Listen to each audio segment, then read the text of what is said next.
Kama ni mara yako ya kwanza unatembelea chaneli yetu ya Top 5 Media, tunakuomba ubonyeze neno subscribe, kisha kwa chini itatokea alama ya kengele. Tunakuomba ubonyeze kengele hiyo ili uwe wa kwanza kupokea taarifa katika chaneli yetu. Asante.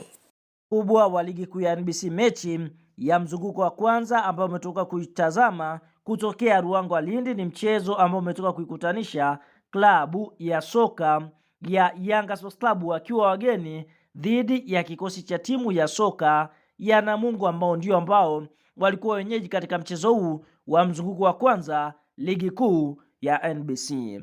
Mchezo kati ya kikosi cha timu ya soka ya Namungo dhidi ya kikosi cha timu ya soka Yanga ulikuwa ni wa kuvutia sana, hususan katika kipindi cha kwanza na kipindi cha pili. Hii ni mara baada ya burudani safi kutoka kwa kikosi cha timu ya soka ya Namungo Football Club.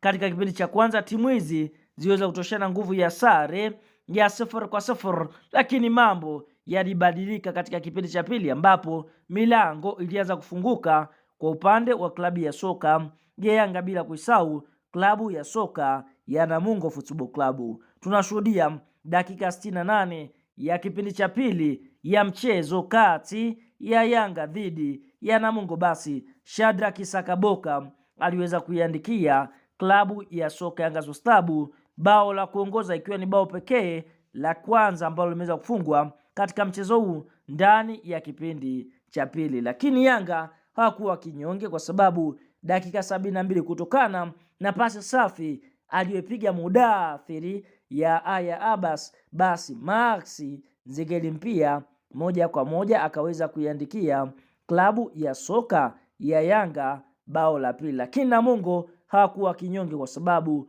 waliendelea kulisakama lango la klabu ya soka ya Yanga, na ndipo dakika ya 76 kupitia kwa mchezaji Albert Lukindo akaweza kuiandikia klabu ya soka ya Namungo bao la kufutia machozi.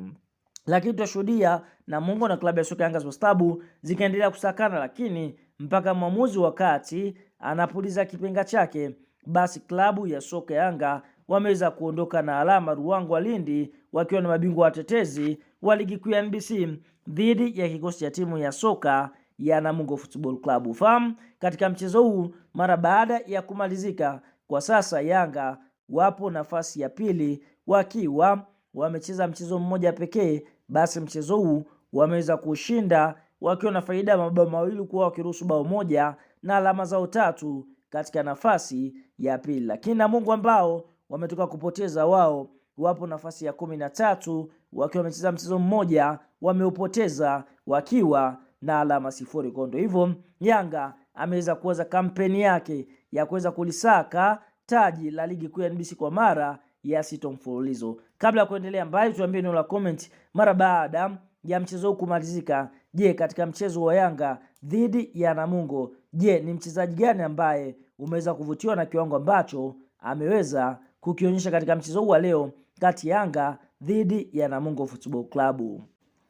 Sasa mara baada ya mchezo wa klabu ya soka ya Yanga Sports Club na kikosi cha timu ya soka ya Namungo kuweza kufanikiwa kufungwa mabao 3-1 dhidi ya kikosi cha timu ya soka ya Yanga Sports Club, kupitia meneja habari na mawasiliano wa klabu ya soka ya Simba ndugu Ahmed Ali ameweza kuwatoa wasiwasi wana Msimbazi, ambapo ameweza kusema hivi: wana Simba, msiwe na hofu, kilichotokea Ruangwa Lindi ni sehemu ya mchezo. Hakika tutarejea katika ubora wetu na kuweza kufanya vizuri katika mchezo wetu wa mzunguko wa kwanza ligi kuu ya NBC dhidi ya kikosi cha timu ya soka ya Kagera Sugar. Huyo ni Ahmed Ali kwa upande wake akiweza kuondoa wasiwasi wana Msimbazi kwamba kilichotokea Ruangwa Lindi ni sehemu ya mchezo, lakini wao wanaamini wanaweza kufanya vizuri kuelekea katika mchezo wa mzunguko wa kwanza dhidi ya kikosi cha timu ya soka ya Kagera Sugar kutokea mkoani Kagera. Nini maoni, mtazamo kwa kile ambacho Ahmed Ali? Una nafasi ya kwenda eneo la comment na kushare